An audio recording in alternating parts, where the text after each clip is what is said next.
Hello everyone, Blaster here again, bringing you another video that I'm sure you'll find interesting if you play Heroes. Today's topic is going to be my deck profile for the month of May 2025, and I have some good news to share with you. I actually decided to enter a local tournament with the 60 card Omni hero version, and I actually won second place with it. And yeah, I know I'm also very surprised because honestly I was not expecting anything at all. I just wanted to play the current format because I've been out for so long. I've been busy in real life. So I'm currently working out of my hometown. So I just decided to visit like this city local store, and to my surprise, I actually placed really high. I actually fought several matchups during the weekend. It goes from meta decks like Mitsurugi Raisio, Malice with the new Alliance Insight support. Same with the previous one, and also some new, let's say, interesting rogue options like Labyrinth Regenesis. Even played ninjas at some point, which was really interesting to play against. But the finals was against a very unlikely opponent, which was pure Fire King. And I know you will be saying like, how did you lose to that matchup? It was mostly because I got rolled all three games, being the last one the worst one because I got rolled twice. So yeah, I'm afraid like there's nothing to be done there, right? I mean, it's just dumb luck sometimes. But honestly, I don't have anything bad to say about the decklist. I really liked it. I don't think I would currently change anything from it, but we will see whenever the next month drops. So let's just get right into it. And remember guys, if you like the content that you see, please like, share, and subscribe. But if you are not doing that, at the absolute least, please leave me a comment because I always love reading the feedback. Please tell me guys how you like the new playmat that I got. I really like it. I may be using this for the future videos, so tell me guys about it. So yeah, let's just get started with the engine part of the deck. This is not the entire deck, just the engine, and I know it's a lot. These are 41 cards, and honestly, I don't think I would change anything about the engine at all. Even though there may seem some weird choices, like I'm still like playing the Winker Evil level 6 and the double Dead and Prison, or that I'm playing the Sinister Necron whenever I'm not playing the Inferno Rider Dark Fusion Super Polymerization package, and also the fact that I'm playing triple Vision Hero Bion and like double polymerization. I know these ratios may seem weird for a lot of people, but honestly I don't know what to tell you guys, but this works. I really like the ratios here. It's very simple, let's say, reasoning behind it. It's just max out on the best cards in the deck, which are like your power spells like the Hero Leaves and Fusion Destiny, same with Evil Assault. And because Vision Hero Bion is the best normal summon in the deck, is a one card combo, let's say is like the Snake Eye Ash of heroes. I'm trying to max out on it in a version that plays 60 cards, and also by playing 60 I have like the best chance of not opening a Garnet, because like you never wanted to open like Neos, you never want to open Plasma, you never want to open like, I mean the traps are manageable, but like you really don't want to see them in your opening hand. Dark Contact is kind of situational. I mean, you could say the same with like polymerization and such, but I really like opening polymerization. That is not the entire reason why I play 2, it's just because there are several combos in this deck that require 2 polymerizations, and if you want to know why, I would recommend watching the video that I'm going to link down below, which is like the simplified Evil Hero Combo Lines, where you can watch how, let's say, the shell of this deck works. It's not going to be the exact same list as that video, but like the most important parts stay the same. So yeah, and also I just want to make a quick note here, because I know one of the things that a lot of people would cut right out is like the Winker Evil level 6, but this card was actually really impactful during the tournament simply because of the burn damage. And I mean, I use it in a lot of combos because you require like another body on field sometimes, or like you are missing like a level 6 or higher hero monster and such. And honestly, I'm still very iffy. Like I know, like I'm also on the camp that you should be cutting down as much as possible on bricks, and I've been really close to cutting this card out, but like every single time it comes up, like it's very impactful. So I simply cannot justify, especially because how good it performed during the tournament. Um, and also one of the things that you will be seeing here is like the second vision hero increase. And I don't know what to tell you guys. I know even some people are trying to cut down like the entire vision hero package now with the newly announced masked hero support, but I honestly would not recommend that. Like I know opening increase sucks really bad, but like the power play is so strong that I just cannot see myself cutting these cards out of the. The best thing that I would do is maybe cutting increase to 1 the moment they actually solve the issue of you opening that card in your hand. But yeah, that's it for the main deck engine part of the deck. Let's just get right into the non-engine part. So yeah, let's just move into the non-engine part of the main deck, which are 19 cards. And I know I'm also like, it also bugs me that it's 19. I wish I could cut something else in the main deck so it's a clean 40-20 ratio, like 1/3 of the deck is all non-engine. But honestly, I'm so happy about the engine part of the deck that I don't think I would, like, I have to settle with that. Okay. um just quick remarks about the non-engine is that Droll Lockbird was really good against like certain matchups like the Raziel Mitsurugi and other rogue options, and Nibiru was also very impactful in a lot of games. It also came up in the finals against Far Kings. Sadly, it wasn't enough to make me win the game, but it was actually impactful. And Ash Blossom is just there to stop the most charming Fugalos and nothing else. Honestly, I have been really not liking the Ash Blossom because it really doesn't stop a lot of stuff, because it's such just a 1-for-1 trade, right? In a deck that doesn't have a lot of non-engine spots, so it just becomes very mediocre in that case. But yeah, and also you play the Moon Charming Fugalos yourself.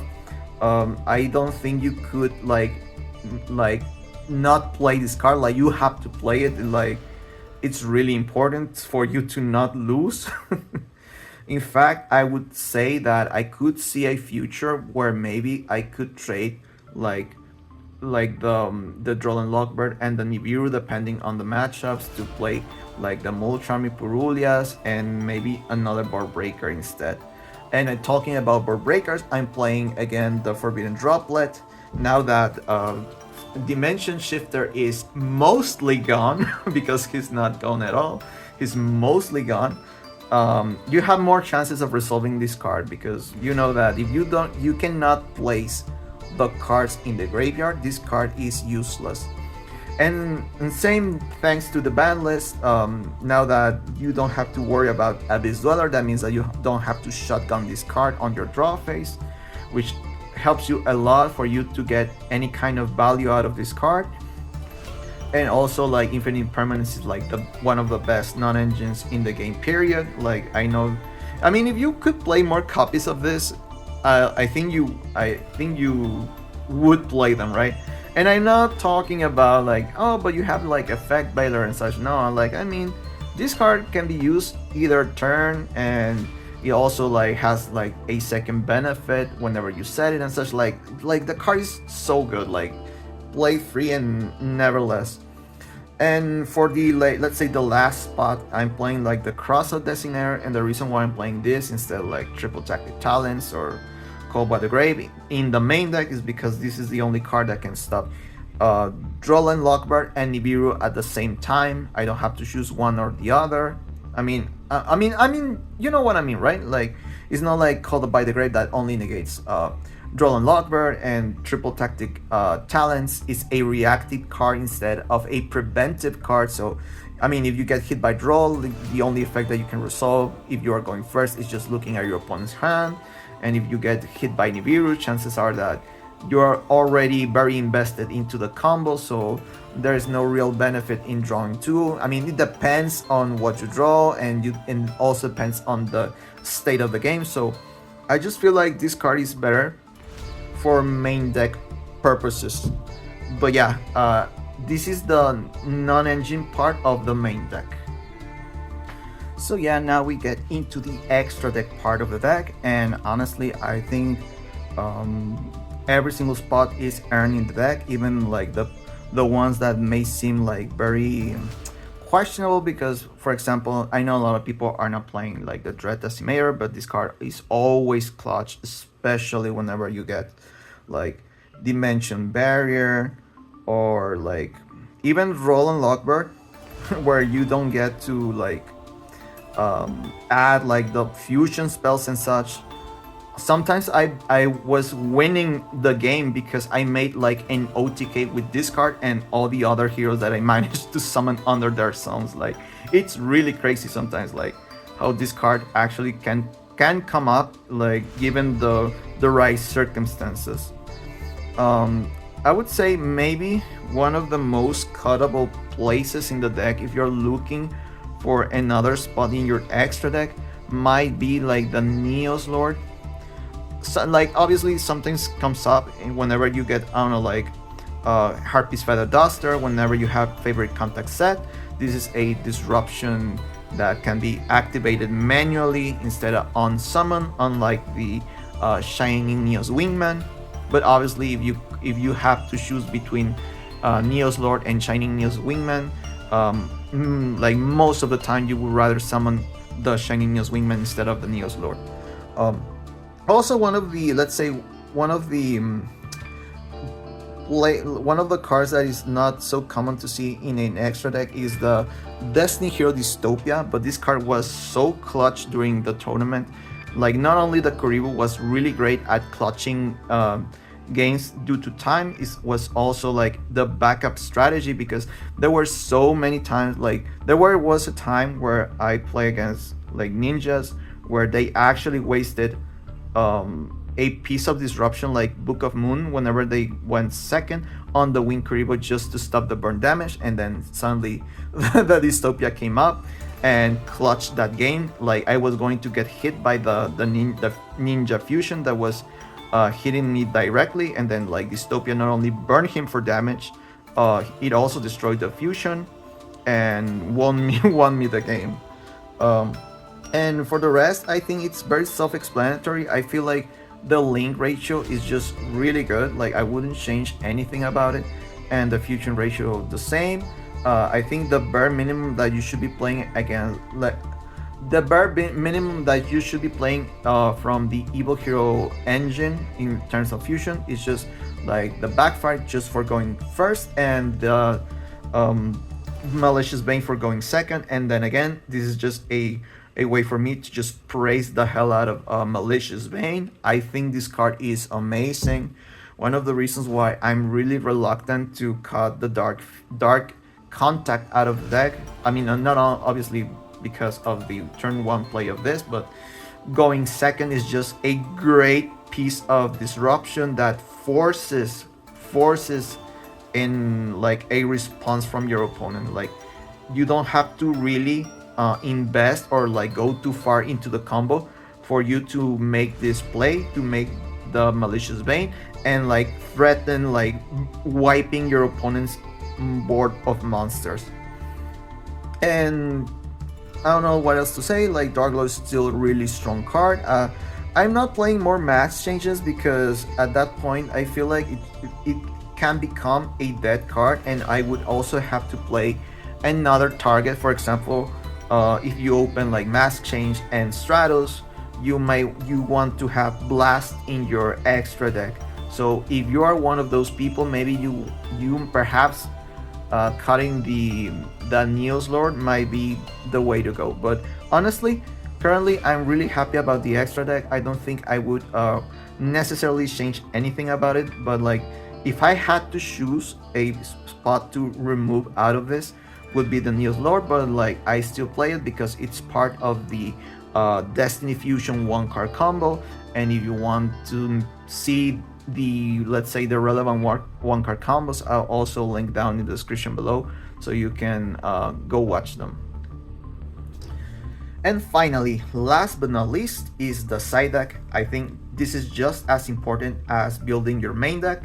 And one of the reasons why I think this side deck works so well is because I focused on getting the max value out of cards like Triple Tactic Thrust. I think this card is mandatory if you're going to play the 60 card version, but I would not main deck this card because you have to build specifically for it, right? Because you have to dedicate very specific parts of your deck so you can have like that value. I mean, if you get hit like, I don't know, like Lancia, Droll, or like the Fuwalos, you want to have like the right answer for whatever matchup you're playing. I mean, if you're already into game 2 and 3, you already should know what the matchup looks like. So I don't know, like if you're getting hit by any deck that either is like Fusion, Pendulum, Ritual, Axis, or Synchro, like you just skip their turn with Dimensional Barrier. Or if it's Malice, you skip their turn with the Artifact Sanctum to search into the Lancia. Or sometimes like you don't even get to hit anything, and the matchup may be so weird that you don't hit that particular deck with like these two cards. So instead I have like the different dimension grounds. For example, this would have been really great against the Fire King finals, but I wasn't side decking this card and I deeply regret it. I was actually thinking about adding this card into my side deck, but it was like, no, it wasn't that important, right? And just look at me on like second place just because I messed that up. And anyways, evenly matched, it's superb, amazing. Like it's like the best pair for triple tactic thrust. Like this card will force your opponent into activating something. Like if you want to skip right into the battle phase, like there's no way that your opponent is not activating something. Like it will force a reaction out of your opponent. So that just makes triple tactic thrust like just right, like activatable right away. So it's just a great pair. Like it fixes your hand without you having to like do a lot of stuff. And the rest are like more like ways to fight against hand traps. I mean, all of these cards are limited, but whenever you play triple tactic thrust, you could search into them, right? And I'm talking about the triple tactic talents. I mean, sadly, you cannot search Call by the Grave or even like the Cross of Designator that you have in your main deck, but at least you can do something, right?